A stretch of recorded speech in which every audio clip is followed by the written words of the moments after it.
Hello snowboarders of the internet, I'm your host Avran LeFeber, and in this video we're going to be reviewing the Bent Metal Logic Binding. I rode this binding at Arapahoe based on a sunny bluebird day with warmer temps. You had slush, chop, chunder, perfect cure of snow on the groomers, and even a little firm, icy nastiness for good measure, and I rode it on my Telos Mike Rankwit snowboard with my K2 Thraxis boots. So let's talk about binding adjustability on this. First off, twist cams on the toe and the heel strap to lengthen or shorten them. The toe strap also has a dual pin placement system, so you can push it down and put it either forward or backwards to lock it in.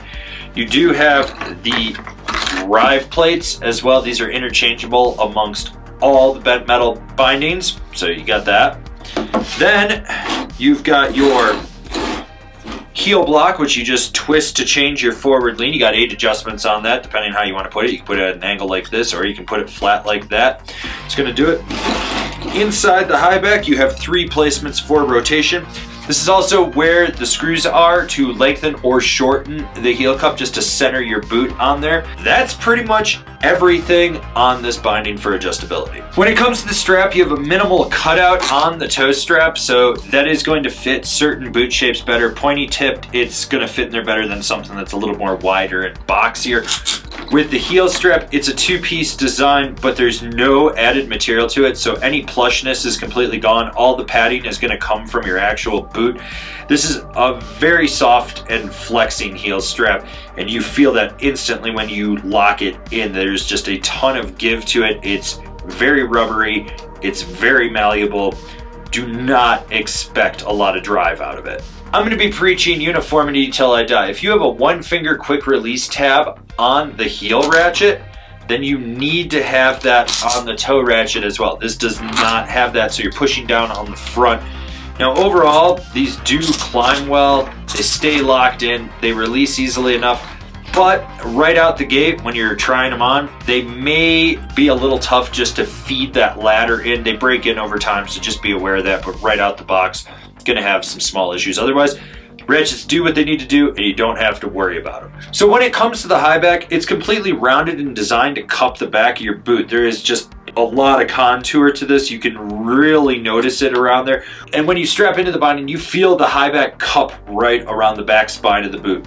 There is a ton of give to this binding's high back. I mean, when you drive into it, you feel everything. This is one of the softest high backs I've ever been on. What's nice, you do have that forward lean block, so all you have to do is twist it to adjust how you want to set your forward lean. So that's relatively easy. Overall, this is a slightly stiffer jib binding, but it never hits middle of the road. I mean, this binding is soft. You have a lot of give in that high back. The mini disc gives you a lot of lateral play, and then the straps are just super forgiving. So when you push into them, they just flex. You basically lose all power to get more play out of this binding. This is a really soft and lively binding, so for the most part, you pretty much feel everything with it. There's next to no dampening. Any vibrations from the board are coming up in there, but what do you expect from something that's designed to be this soft? Who's this binding for? The playful park guy that wants to feel everything. This binding is super soft and really playful. It's great if you're pressing or buttering or jibbing around. You don't really have to worry about it, but if you're trying to get any power or drive from the binding, you're just not going to get it. It's just not there. Comparable bindings, the Now Brigade, the Rome Crux, the K2 lineup. Leave me a comment down below. Let's have a conversation about this binding. If you're new here, remember to subscribe, click the bell, get those notifications. That way you're not missing any of the videos we got coming out for all you snowboarders of the internet. And if you really like what we're doing over here and you want to support us further, swing on over to Angry Snowboarder VIP and become a member. Sure, I could tell you more here, but I got a video over there that explains it so much better. As always, I've been your host, Avran LeFeber, and I'll see you in another video.